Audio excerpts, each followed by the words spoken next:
ഇപ്പോൾ ഇടതുപക്ഷ നിരീക്ഷകൻ റെജി ലൂക്കോസ് കൂടി നമ്മോടൊപ്പം ചേരുകയാണ്. ശ്രീ റെജി ലൂക്കോസ്, ഈ സ്വർണ്ണപ്പാളി ഒരുക്കിയോ വിറ്റോ എന്നതാണ് നമ്മൾ ഇവിടെ ചർച്ച ചെയ്യുന്ന വിഷയം. വളരെ കൃത്യമായി ആസൂത്രിതമായ ഒരു കൊള്ള ഇവിടെ നടക്കുകയാണ്. ഇപ്പോൾ വളരെ കൃത്യമായി കേന്ദ്ര ഏജൻസികൾ ഈ വിഷയം അന്വേഷിക്കണം എന്ന ആവശ്യം ഇതുമായി ബന്ധപ്പെട്ട് വരുന്ന വാർത്തകൾ വെച്ച് നോക്കുമ്പോൾ ഉടലെടുക്കുകയാണ്. ഇപ്പോൾ ഹൈദരാബാദ് കേന്ദ്രീകരിച്ചുകൊണ്ടൊരു അന്വേഷണം നടക്കുകയാണ്. താങ്കളുടെ ശ്രദ്ധയിൽപ്പെട്ട് കാണും എന്നാണ് ഞാൻ വിശ്വസിക്കുന്നത്. ഇപ്പോൾ പുതിയൊരു നാഗേഷ് എന്ന് പറയുന്ന ഒരു അവതാരം വന്നിരിക്കുകയാണ്. ഇങ്ങനെ സ്വർണ്ണക്കൊള്ളയുമായി ബന്ധപ്പെട്ട് ഓരോരോ അവതാരങ്ങൾ ഇങ്ങനെ രൂപം കൊള്ളുകയാണ്. അവതാരങ്ങളെ മാറ്റി നിർത്തി ഭരണം സുഗമമായി മുന്നോട്ട് കൊണ്ടുപോകണമെന്നാണ് ഒന്നാം പിണറായി സർക്കാർ സത്യപ്രതിജ്ഞ ചെയ്യുമ്പോൾ മുഖ്യമന്ത്രി പറഞ്ഞ ഒരു കാര്യം. അപ്പോൾ എല്ലാ മേഖലയിലും അവതാരങ്ങൾ നിറഞ്ഞാടുകയാണ്. ശബരിമലയിലും വിഭിന്നമല്ല. ഈ SITയുടെ അന്വേഷണം കൊണ്ട് കാര്യങ്ങൾ മുഴുവൻ വെളിച്ചത്ത് വരുമോ ശ്രീ റെജി ലൂക്കോസ്? അല്ല, ഇതിന് ബഹുമാനപ്പെട്ട ഹൈക്കോടതിയുടെ നേതൃത്വത്തിലാണ്, നിരീക്ഷണത്തിലാണ് ഈ അന്വേഷണ സംഘത്തെ നിയമിച്ചതും ഈ അന്വേഷണ സംഘം അവരുടെ പ്രവർത്തനങ്ങൾ മുന്നോട്ട് കൊണ്ടുപോയിക്കൊണ്ടിരിക്കുന്നത്. അപ്പൊ ഹൈക്കോടതിയുടെ വ്യക്തമായ രീതിയിലുള്ള നിർദ്ദേശത്തോടുകൂടി നടത്തുന്ന ഒരു അന്വേഷണത്തിനെ അവിശ്വസിക്കേണ്ട കാര്യമുണ്ട്. ശബരിമലയെ തട്ടിപ്പ് നടത്തിയിട്ടുണ്ടെന്നുള്ളത് വളരെ വ്യക്തമാണ്. ആർക്കും സംശയമില്ല കാര്യത്തിൽ. ശബരിമല തട്ടിപ്പ് നടത്തി ഇന്നൊന്നുമല്ല. 1998 ബഹുമാനപ്പെട്ട അന്നത്തെ സർക്കാരിന്റെ കാലത്ത് രൂപീകരിച്ച ദേവസ്വം ബോർഡ്, ആ ദേവസ്വം ബോർഡിന്റെ കാലത്ത് വിജയമല്യ സംഭാവന ചെയ്ത ഈ പറയുന്ന ദ്വാരപാലക ശില്പത്തിൽ പൊതിഞ്ഞ സ്വർണം, അതിന്റെ മേൽക്കൂരകള്, ഇതെല്ലാം അതിനുശേഷം 2007 മുതൽ അവിടെ ഒരു അവതാരമായിട്ട് പ്രത്യക്ഷപ്പെട്ട നമ്മുടെ ഈ ഉണ്ണികൃഷ്ണൻ പോറ്റി. അപ്പൊ ഇതിന്റെ ഒരു പരമ്പര തന്നെ വന്നുകൊണ്ടിരിക്കുകയാണ്. അപ്പൊ അതുകൊണ്ട് നിങ്ങൾ ഈ ഇടതുപക്ഷ ജനാധിപത്യ സർക്കാരിനെ മാത്രം തന്നെ പഴിയായിരുന്നേ. ഒന്നായി. രണ്ടാമത് അതൊരു ഓട്ടോണമസ് ബോഡിയാണ് ഈ പറയുന്ന ശബരിമല ദേവസ്വം ബോർഡ് എന്ന് പറയുന്നത്. അപ്പൊ അതിന്റെ ഭാഗത്ത് നിന്ന് വീഴ്ച വന്നിട്ടുണ്ടോ? അവരിൽ ആരെങ്കിലും ഈ തട്ടിപ്പിന് കൂട്ടുവന്നിട്ടുണ്ടോ? ഇപ്പോൾ SIT കണ്ടെത്തിയിരിക്കുന്നത് 9+1. ഒന്ന് 10ാമത്തെ എന്ന് പറയുന്നത് തിരുവിതാംകൂർ ദേവസ്വം ബോർഡ് 2019 മുതൽ അവിടെ അധികാരത്തിലുണ്ടായിരുന്ന 2 വർഷക്കാലം അധികാരത്തിലുണ്ടായിരുന്ന പത്മകുമാറിന്റെ നേതൃത്വത്തിലുണ്ടായിരുന്ന ദേവസ്വം ബോർഡും അംഗങ്ങൾ സഹിതമുള്ളവരാണ് പ്രതിപട്ടി വന്നിരിക്കുന്നത്. മുൻ ദേവസ്വം ബോർഡ് പ്രസിഡന്റും അക്കാലത്ത് ദേവസ്വം കമ്മീഷണറുമായിരുന്ന N വാസുവിന്റെ പേരിലും പ്രതി ചേർത്തിട്ടുണ്ട്. അപ്പോൾ ബഹുമാനപ്പെട്ട ഹൈക്കോടതി സ്ഥാപിച്ചിരിക്കുന്ന ഈ SIT, ഈ സ്പെഷ്യൽ ഇൻവെസ്റ്റിഗേഷൻ ടീം, അവരന്വേഷിച്ച് കണ്ടെത്തുന്നുള്ള കാര്യത്തിൽ എന്തെങ്കിലും സംശയമുണ്ടോ കാര്യത്തിൽ? പിന്നെ നിങ്ങൾ ചോദിച്ചു കേന്ദ്ര അന്വേഷണ ഏജൻസി വന്നിട്ടുണ്ട്, ചിലർ രക്ഷപ്പെട്ടു പോകത്തുള്ളൂ. കാരണം കേന്ദ്ര അന്വേഷണ ഏജൻസിയെ സുപ്രീം കോടതി തന്നെ പറഞ്ഞിട്ടുണ്ട് CBI കുറിച്ച് അത് ഒരു കൂട്ടിലടയ്ക്കപ്പെട്ട തത്വം എന്നുള്ളത്. അത് വന്നാൽ രാഷ്ട്രീയപരമായ രീതിയിൽ എന്തെങ്കിലും മുതലെടുപ്പിനുള്ള കാര്യങ്ങൾ നോക്കത്തുള്ളൂ. യഥാർത്ഥ തട്ടിപ്പുകാരെ രക്ഷപ്പെടുകയും ചെയ്യും. അതുകൊണ്ട് ബഹുമാനപ്പെട്ട ഹൈക്കോടതി നീതിക്ക് വിശ്വാസമില്ല. എനിക്ക് എന്തായാലും വിശ്വാസമുണ്ട്, ഞങ്ങൾക്ക് വിശ്വാസമുണ്ട്. ബഹുമാനപ്പെട്ട മുഖ്യമന്ത്രി ഇത് പത്രസമ്മേളനത്തിൽ പറഞ്ഞു.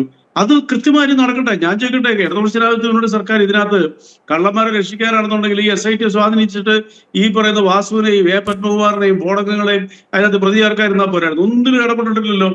ഒരു കാര്യം ഉറപ്പായിട്ട് ഞാൻ സമ്മതിക്കുന്നു, ഈ ചർച്ചയിലുള്ള പാനലിസ്റ്റുകൾക്കിടെ മുഴുവൻ വികാരത്തോട് ഞാൻ യോജിക്കുന്നു.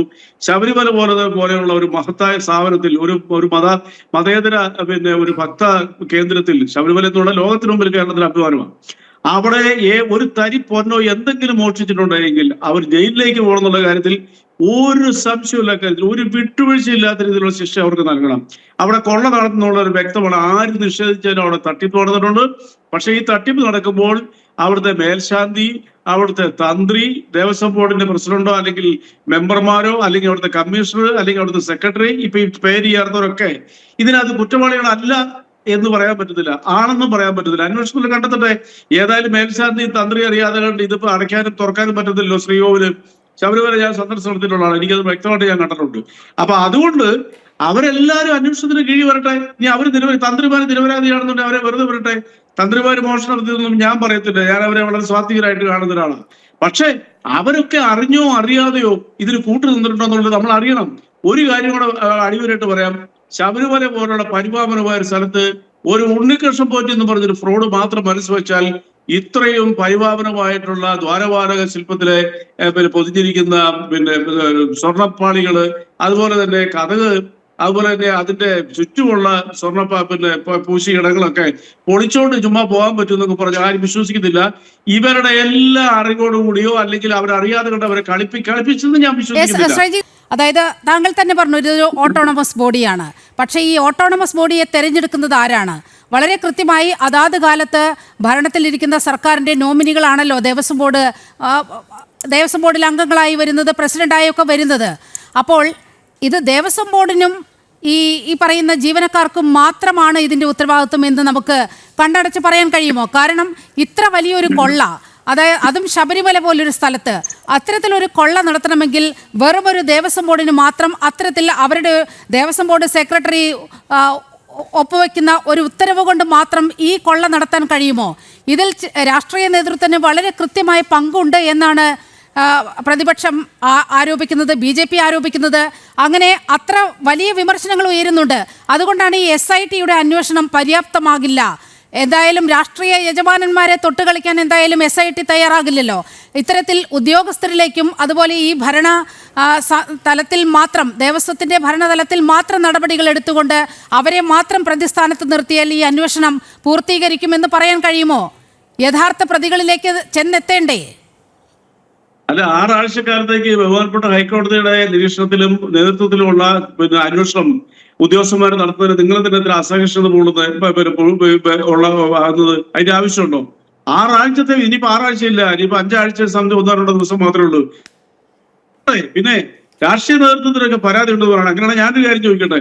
ഈ 2011 മുതൽ 2016 വരെ ആ കാലയളവിൽ അവിടുത്തെ മുഖ്യമായ ഒരു പദവിയിലിരുന്ന വ്യക്തി അന്നത്തെ ദേവസ്വം ബോർഡ് മന്ത്രിയായിരുന്ന VS ശിവകുമാറിന്റെ സഹോദരനാണ്. അയാള് ഒരു ചെറിയ പാത്രം പോലും വായിക്കാതെ സാങ്കല്പികമായ ഒരു കച്ചവടം നടത്തി 1.25 കോടി രൂപ എഴുതി തള്ളിക്കൊണ്ട് പോയിട്ടുണ്ട്. അത് അന്വേഷിക്കണ്ടേ? ഇത് മാത്രം അന്വേഷിച്ചിട്ട് കാര്യമില്ലോ. അത് പിണറായി സർക്കാർ വന്നതിന് ശേഷം അന്വേഷിച്ചിട്ടുണ്ട് എന്നാണ് ഞാൻ മനസ്സിലാക്കുന്നത്.